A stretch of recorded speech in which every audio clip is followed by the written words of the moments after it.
Со двојно повеќе инвестиции до поквалитетно и поефикасно здравство, владата нема да отстапи од планот да го зајакне јавното здравство во Македонија.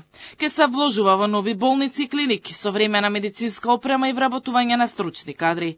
Според премиерот Христијан Мицкоски, хаосот што владе изминатите години ке се решава етапно, но сигурно. Тој ветува дека ефектите од државните инвестиции во овој ресор граѓаните ги почувствуваат наскоро.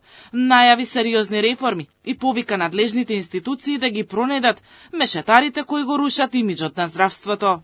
Има сериозни реформи, и структурни, но и квалитативни. И убеден сум дека за неколку години денеска ќе имаме комплетно нова представа во здравството, бидејќи често пати зборувам, ќе го повторам тоа и денеска, дека како влада одвојуваме за здравството повеќе од 1 милиарда евра. Нешто што досега никогаш не било ни приближно толку направено. Да речеме само во годината за време на ковидот, таа бројка била некаде околу 500-550 милиони евра. Министерот за здравство вели дека периодов интензивно се вложува во еден од најзначајните сектори во државата и дека спроведените реформи даваат резултати. Продолжуваме таму кај што застанавме заради локалните избори.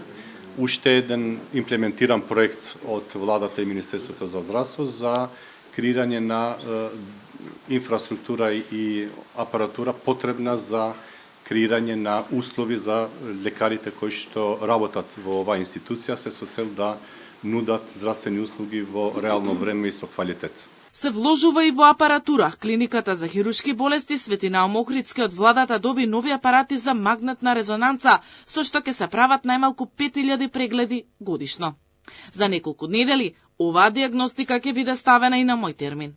Ако во претходниот период со оној апарат кој што сме го имали, кој што бил стар 16 години, сме правеле 4000 магнетни резонанци на годишно ниво, тоа подразбира дека се очекуваме ова сам со новиот апарат да правиме најмалку 5000, но тоа се зависи повторно од бројот на смени во кои што ќе се работи.